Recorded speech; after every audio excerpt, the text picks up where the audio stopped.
The Shop 3 Sheep Eater. Written and read by W.P. Thrift, who can be contacted at Lantis Armstrong on Twitter. And cover art created by JD, contactable at Radix_L on Twitter. Chapter 21. The Bravery of the Warrior King.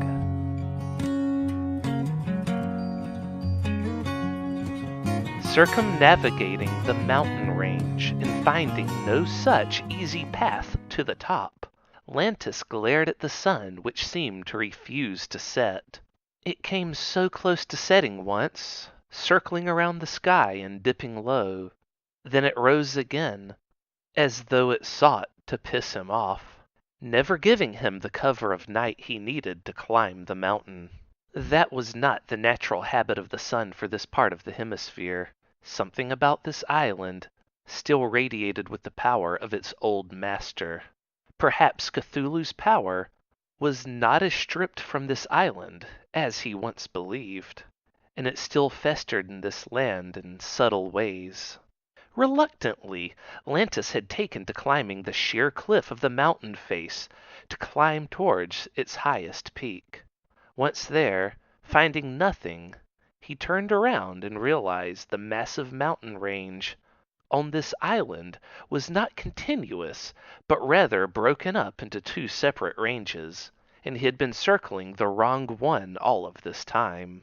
The other mountain next to it clearly housed the Tower of Sheep Eater, along with a plethora of workers which Lantis assumed were all guards, and they had an easy access stairway which would lead him straight to the top. "Seriously?"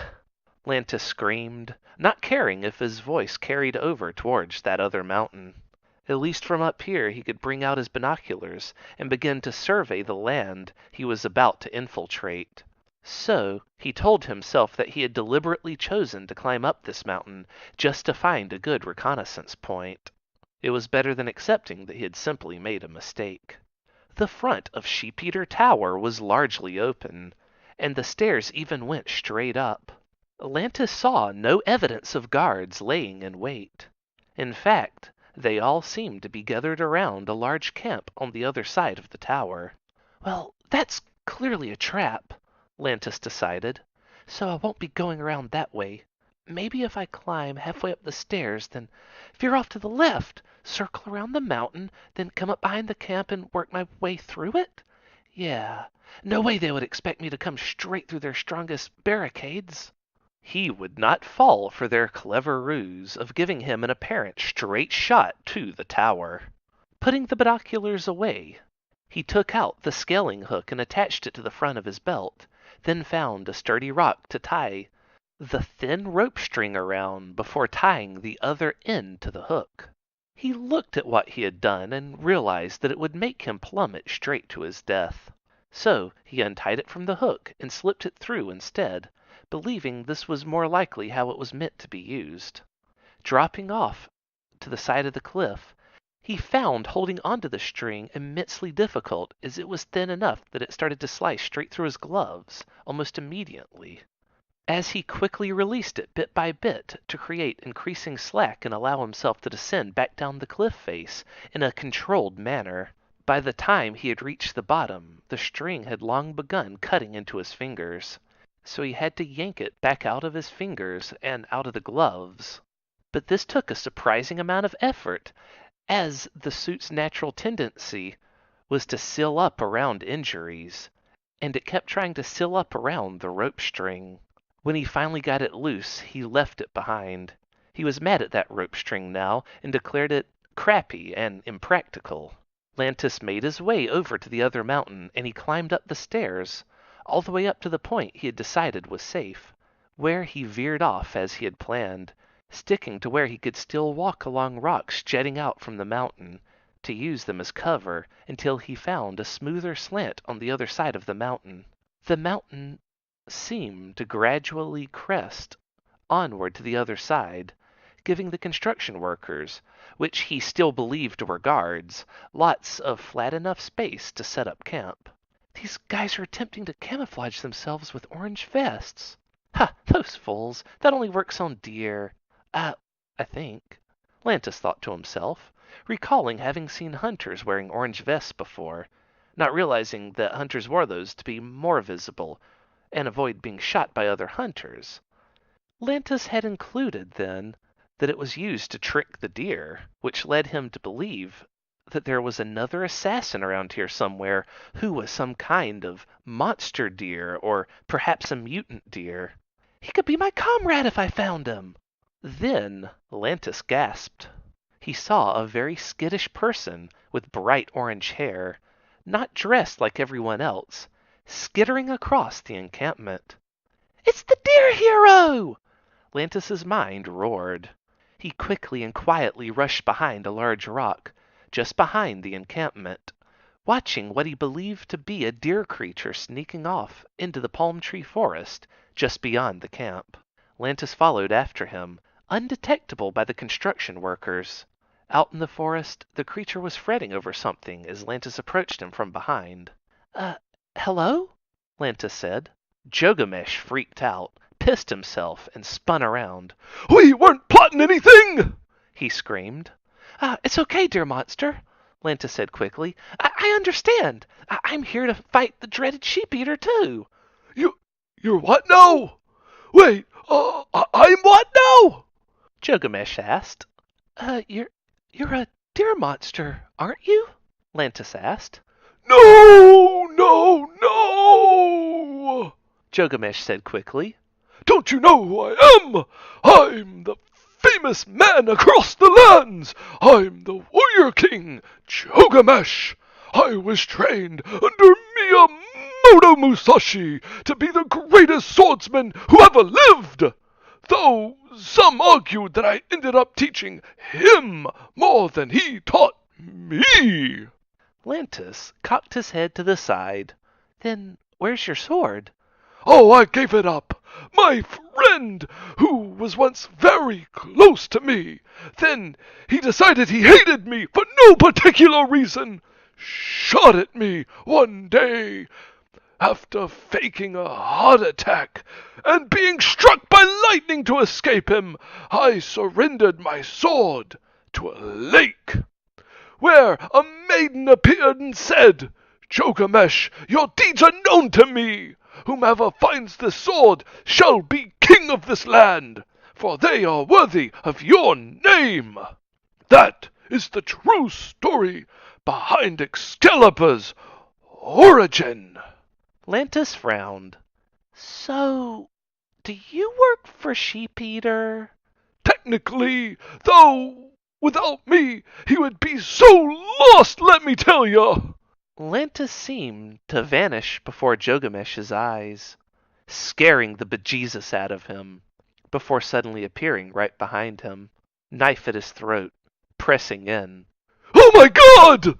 Jogamesh screamed at the top of his lungs. Shut the fuck up, Lantis hissed at him. Be very, very quiet, or I'm slicing your throat. Do you understand me? Jogamesh began to flail in panic, too scared to be still. Lantis quickly gave the knife some slack to avoid accidentally killing the idiot before he could calm him down. I'm so sorry! Please don't hurt me! Jogamesh pleaded, now attempting to stay still. Just stop talking! Lantis barked the order. Yes, sir! Tears welled up in Jogamesh's eyes. Tell me what you know, Lantis demanded. About what? Anything that I might find important enough to spare your life for. Jogamesh let out a long, gasping whimper. Then he composed himself enough to continue talking. I don't know anything. Lantis sighed, exasperated. Take a deep breath, now. Jogamesh panicked and then did so. Now exhale slowly. He did so. Now do that a few more times, Lantis ordered, and Jogamesh did so. Now Do you feel a bit more calm? Yeah. Jogamesh managed to say without stuttering. Okay then.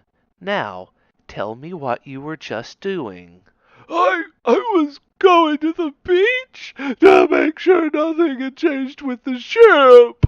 It's straight this way. I swear it is. Austin is finishing preparations on a lever and a wedge that the workers were able to help us construct. Because they knew about these kinds of things. We were going to try and unwedge the ship from the embankment so we could take it back to the mainland. But Austin said this has to be kept 100% secret, okay? So you can't tell anybody about this. So there's a ship? Lantis questioned, looking back towards the direction Jogamesh was headed. Given that his own ride to this island had been broken apart upon his approach, knowing that there was some way off may actually prove useful soon, after his mission was completed. Take me to this Austin person. What? No, he would know that I told you. Jogamesh pleaded. It's your dignity or your life. Lantis told him simply. My life, please. Jogamesh didn't even hesitate. Lantis removed the knife and pushed him forward. He kept the knife in his right hand, blade facing downward, hidden just out of sight, should anyone glance his way. Not that he intended to be spotted. Go to him. I'll be watching, Lantis said. Don't try to run. Don't try to warn anyone. You'll be dead before you hit the ground. Jogamesh turned back to face him and plead with him, but Lantis was gone. Hello, mister? Jogamesh asked the seemingly empty forest. Jogamesh gulped, long and hard. He could feel eyes on him. That guy was freaking terrifying. More like a poltergeist than a real person. To Jogamesh, at least. He turned and began to walk back towards Austin. He didn't even slow up, due to all the urine which had streamed down his leg. He was just used to the sensation of that happening at this point. Roaming back into the camp, Jogamesh wondered if he could make a break for the safety of the crowd. Surely that guy couldn't have followed him here, right? He began to drift off towards them, casually. A tent was coming up to his left. Not 10 paces beyond that, a group of 10 construction workers were all standing in a circle, chatting about something. There was laughter. There was beer. There was a giant crane to the right of them Jogamesh thought about using as a weapon. He grew closer, just 5 paces away. He opened his mouth to scream to them for help, and a pair of eyes opened up on the back of one of their jackets. Piercing blue, they were the eyes of his stalker. Jogamesh's mouth let out the saddest moan as he fought with himself not to scream. His eyes went wider and wider until he was afraid they would pop out of his head. But he forced himself to swallow down the scream, turn, and start heading for the tent that Austin was staying in. He glanced back, and the eyes were gone. Jogamesh shuddered. A long blue tent, big enough to house 20 people, was set up across the side path leading over to the tower. Jogamesh grew near it, muttering under his breath, Austin's in here. Going inside, Austin was in there, sitting on a small plastic chair with curved metal legs next to a large flat steel beam. A steel triangular wedge set on the other side of his chair, pushed all the way back against the side of the tent. There was other stuff in there, a table covered in tools Jogamesh knew nothing about, and a dozen sleeping bags, including the one that he and Austin had been using since Sheep-Eater had disappeared up the tower. The construction workers complained of sleeplessness and nightmares, but nobody here was facing the full brunt of Sheep-Eater. He had spared his closest followers from his wrath, if nothing else. Ah, there you are, Jogamesh, Austin said after glancing back to see who had come in. I was just going over the schematics. of the engineering book. Austin held the book up to show him. And I think that I can finally fully say with confidence that I know how we'll force the ship free from the sands. The workers that, let's say, helped us construct this stuff were all completely right. So, the ship is still in good condition. Nothing about it has changed. You did remember to look through the cabin and make sure nothing horrible from out in the ocean crawled into it. Yes? Well, Mr. Austin, about that. Gilgamesh muttered. Lantis appeared in the room between them, startling Austin. But Austin had seen enough weirdness at this point not to be too concerned. Meanwhile, Gilgamesh, who had seen Lantis do this before and was currently half expecting it, screamed and dropped to his knees as they grew too weak to hold his body weight up any longer. And you are? Austin asked. Lantis was about to give his name, but hesitated. The fewer people that knew who he was, and thus had something to use to find him later, the better. I'm Solid Biscuit, Lantis said after a slight hesitation. Biscuit, eh? Austin smirked. Damn it. Maybe I should have gone with Agent Biscuit? I don't know. Why did I go with Mr. March's suggestion? Lantis thought, but it was too late to change that now. Lantis sheathed the long knife back into his boot and then drew a gun. Listen to me carefully, and nobody has to die, Lantis said. I don't want to die! Gilgamesh cried out, and then fled from the tent. Fucker! Lantis turned on him, pointing the gun at the back of his head. He was about to pull the trigger, but his hand was shaking. Letting Gilgamesh go meant blowing his cover. And it also meant that Austin would take him less seriously. He needed to do this. And yet, somehow, he just couldn't. Fuck, Lantis hissed. Then he turned back to Austin and pointed the gun square between his eyes. Listen to me. Leave this device behind and leave the camp now, okay? You know, you could have just said leave the camp. It would be effectively the same thing. It takes 10 men to lift this steel beam. I can't do it by myself. Lantis circled around him, keeping the gun leveled on him, and reached down with his free hand. He forced it under the steel beam, which set flat on the dirt under the tent, and he lifted it up, without much strain at all. It seems pretty light to me, Lantis said. Austin's jaw went a bit agape.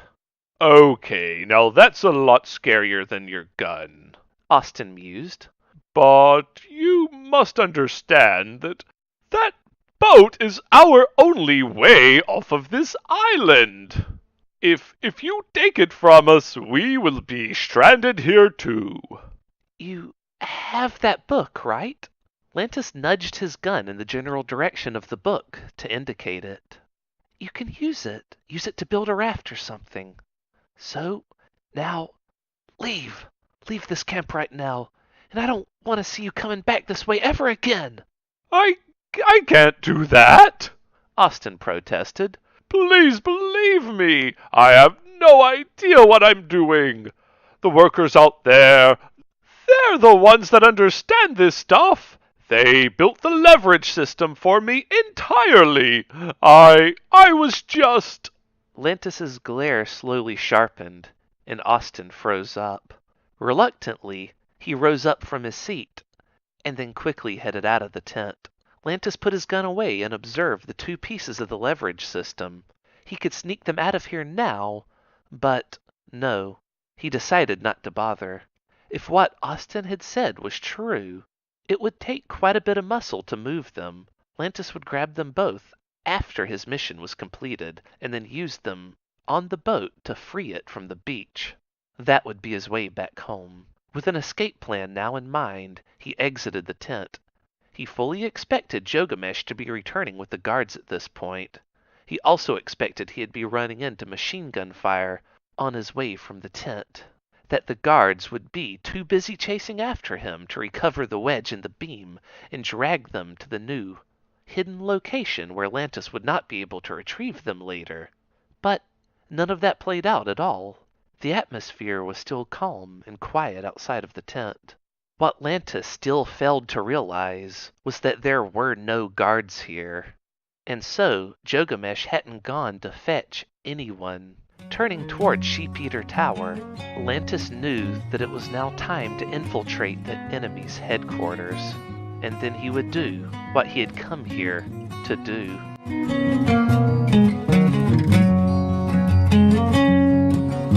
That concludes Chapter 21 of Sheep-Eater.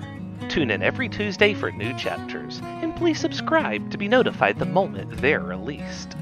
If you would like to reach me, you can do so at Lantis Armstrong on Twitter. That's LANTISARMSTRONG. Thank you for tuning in, and we hope you'll join us again for next week's chapter, Otaku Ninja.